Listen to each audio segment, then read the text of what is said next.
Assalamualaikum warahmatullahi wabarakatuh. Yang saya hormati kepada Bapak Ibu Guru SMK Kartanegara Wates. Melanjutkan dari video yang pertama.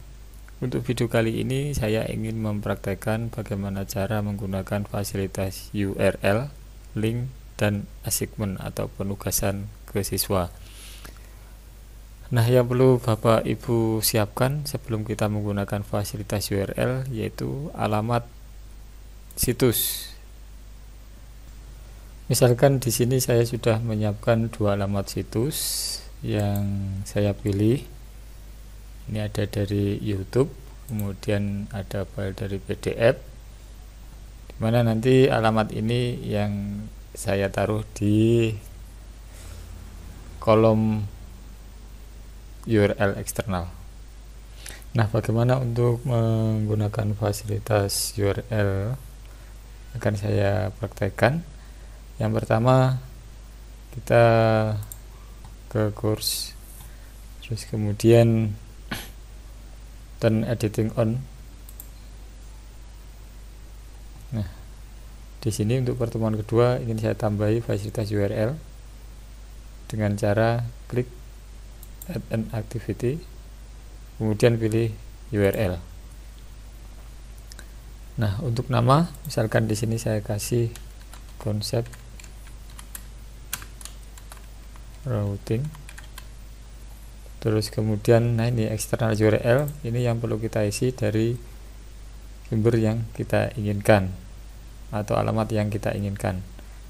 Misalkan di sini saya taruh alamat yang PDF ini dengan cara saya klik, kemudian saya copy, terus saya pastekan di sini.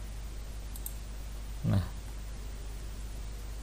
sudah. Kalau sudah, deskripsi diisi bisa, tidak juga tidak apa-apa.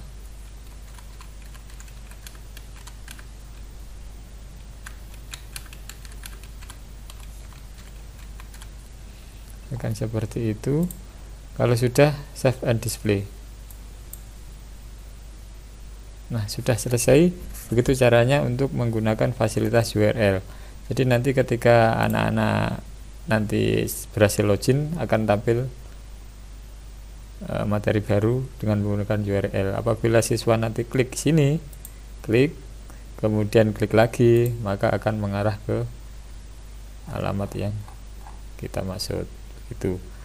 Itu fasilitas dari URL. Kemudian kembali lagi untuk yang kedua, link. Link itu mirip seperti URL. Kalau link itu bisa kita taruh di atau kita sisipkan di teks tertentu. Misalkan di sini saya taruh di routing, di materi routing menggunakan page. Nah, dengan cara saya edit, kemudian edit setting. Ini contoh nih. Nah, ini bisa saya taruh di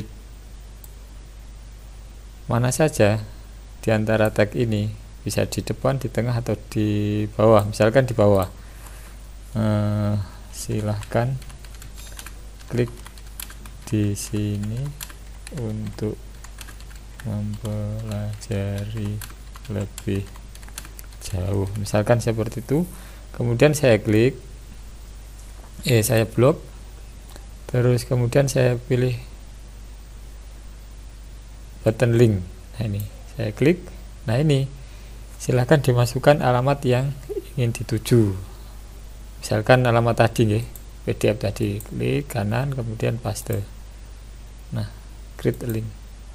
Ini nanti ketika anak-anak setelah membaca kemudian ada link di bawah, siswa klik sini maka akan mengarah ke alamat yang tadi.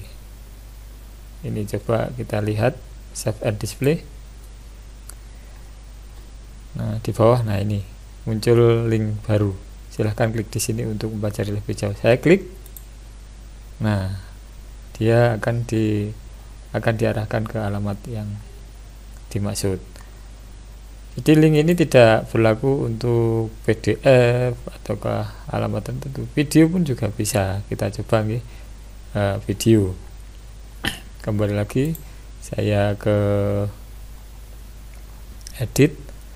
Nah, di sini misalkan bawahnya ini saya kasih link video. Silahkan klik di sini untuk melihat videonya, misalkan seperti itu. Kemudian ini saya blok, terus link, fasilitas link diklik, URL-nya kita pastekan. Saya copy dulu nih yang dari YouTube tadi, ini saya copy, kemudian saya paste di sini. Nah, open a new window, dia akan menampilkan jendela baru. Kalau tidak, berarti akan menimpa halaman yang sebelumnya. Saya klik saja di sini, create link. Nah, sudah Bapak Ibu. Coba kita lihat nih, hasilnya seperti apa. Langsung saja save and display.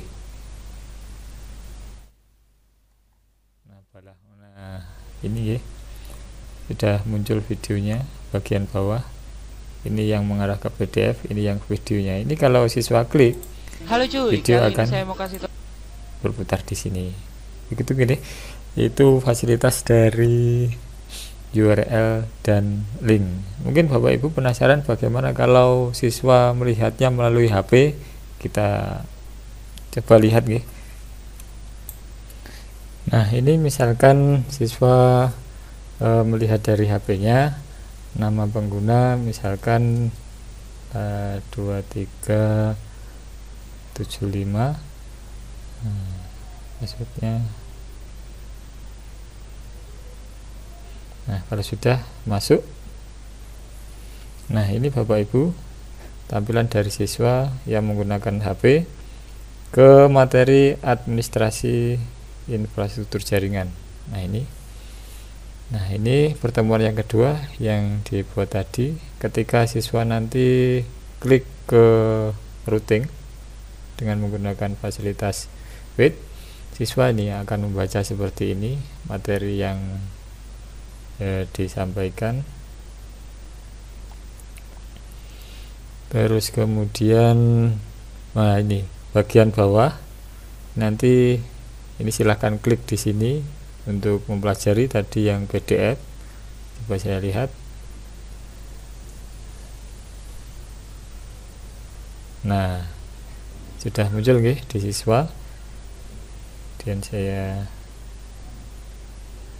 back. Nah, ini yang videonya. Nah, sudah, siswa bisa memutar video yang kita linkkan tadi. Begitu nggih Bapak Ibu. Oh iya, bagaimana untuk caranya siswa itu melakukan absen, memasukkan presensi. Itu misalkan masuk lagi nggih. Nah, ini ada presensi AIJ kelas 12 TKJ 1. Nah, ini nanti siswa suruh klik saja di si presensi tersebut. Kalau sudah diklik, pilih submit. Nah, ini sudah. Kalau sudah, pilih hadir. Terus kemudian save change. Nah, seperti itu Bapak Ibu caranya siswa untuk melakukan presensi menggunakan Moodle. Nah, untuk yang ketiga yaitu fasilitas assignment. Langsung saja saya klik add an activity untuk menambahkan tugas. Kemudian pilih assignment. Di segmen name saya ketikkan tugas. Kemudian untuk di deskripsi ini soalnya, kebetulan ini soalnya sudah saya siapkan sehingga nanti saya copy, tinggal paste.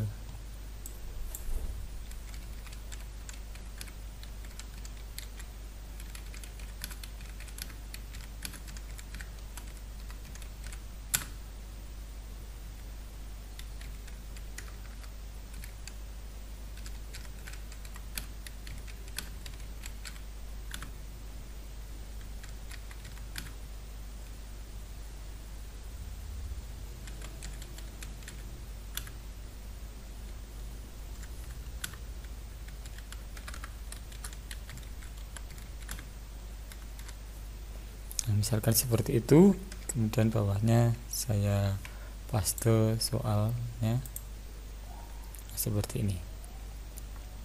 Kemudian display saya centang. Nah, di sini ada availability.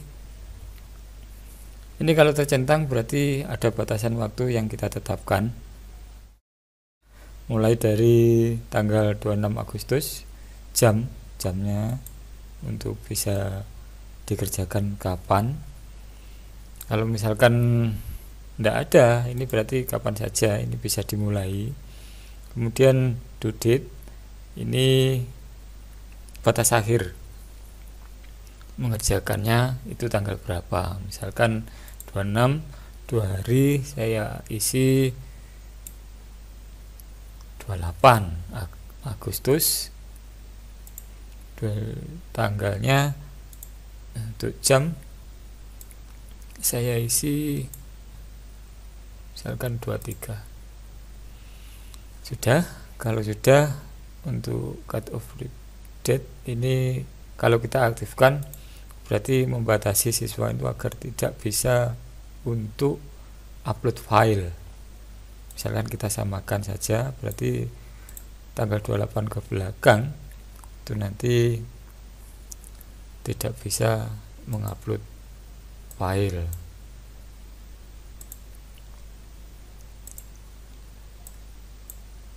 Oke, kemudian remedy, kalau misalkan tidak ada berarti kita centang hilangkan. Kemudian untuk submission type ini online tag, ini berarti siswa diizinkan untuk menjawab pertanyaan dengan mengetik langsung pada editor yang ada di Moodle tag. Kalau file submission ini berarti siswa harus upload file. Nah, misalkan dua-duanya, ini berarti nanti siswa upload file ataukah dikerjakan secara langsung di Moodle. Kemudian word limit ini membatasi karakternya dibatasi berapa, misalkan 1000 karakter. Terus kemudian maksimum number of upload file. Nah, ini berapa file yang diizinkan untuk diupload. Misalkan 2, berarti lebih dari 2 nanti tidak bisa terupload, hanya 1 dan 2. Kemudian maksimum submission size ini digunakan untuk membatasi berapa ukuran file yang akan diupload oleh siswa. Misalkan di sini saya pilih 1 mega.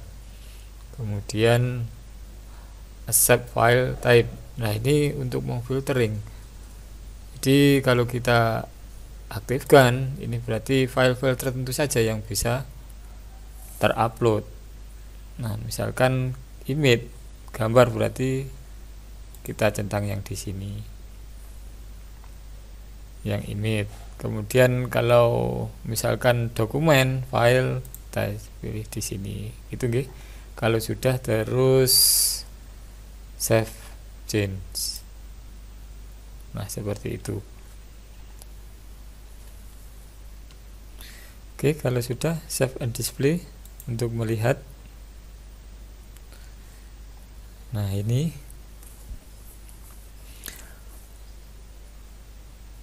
masih belum ada yang mengerjakan, jadi nanti silakan dikerjakan ini. Coba kita lihat di tugas routing. Nah, seperti ini. Nah, coba kita kita contohkan siswa mengerjakan. Oke. Nah, ini bagaimana misalkan siswa ini mengerjakan pada akun yang tadi.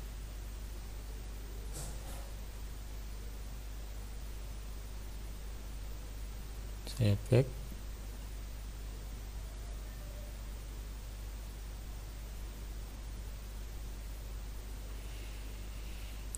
Nah, ini ada tugas routing.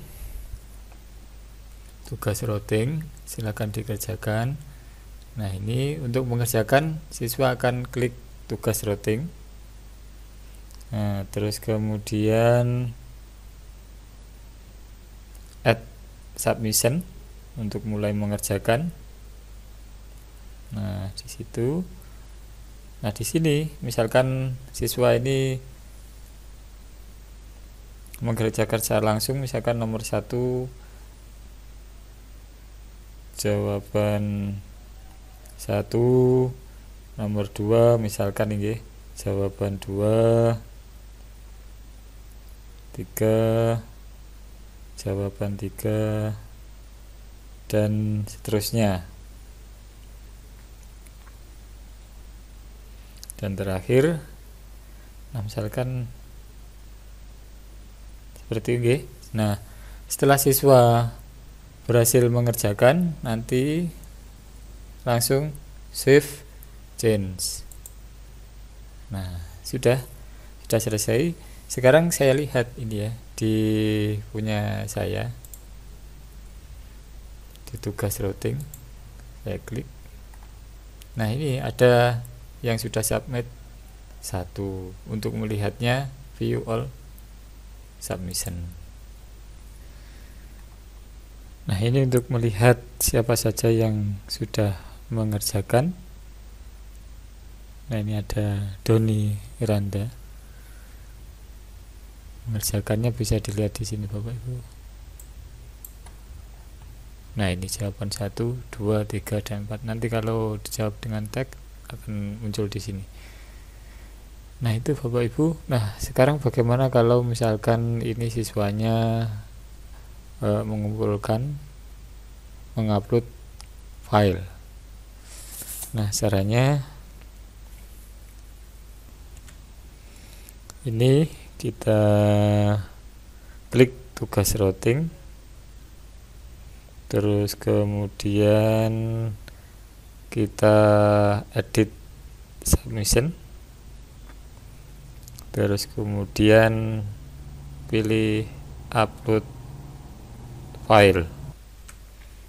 Nah, ini sih upload file, diklik, kemudian pilih file. Nah, terus bisa mengambil langsung. Saya siapkan kamera. Nah, ini misalkan saya fotokan contoh upload file, kemudian saya foto. Oke. Upload file. Nah, sudah Bapak Ibu guru, siswa sudah berhasil upload. Coba sekarang saya lihat. Nah, untuk melihatnya si Dani. Nah, ini file hasil uploadan dari siswa. Nanti Bapak Ibu kalau mau mengkoreksi bisa langsung download foto yang ada di sini. Ini saya download. Nah, ini hasilnya. Begitu nggih Bapak Ibu cara dan proses upload file. Akhirnya saya akhiri. Semoga bermanfaat. Bila ada salah dan khilaf, saya mohon maaf yang sebesar-besarnya. Bila taufiq wal hidayah. Wassalamualaikum warahmatullahi wabarakatuh.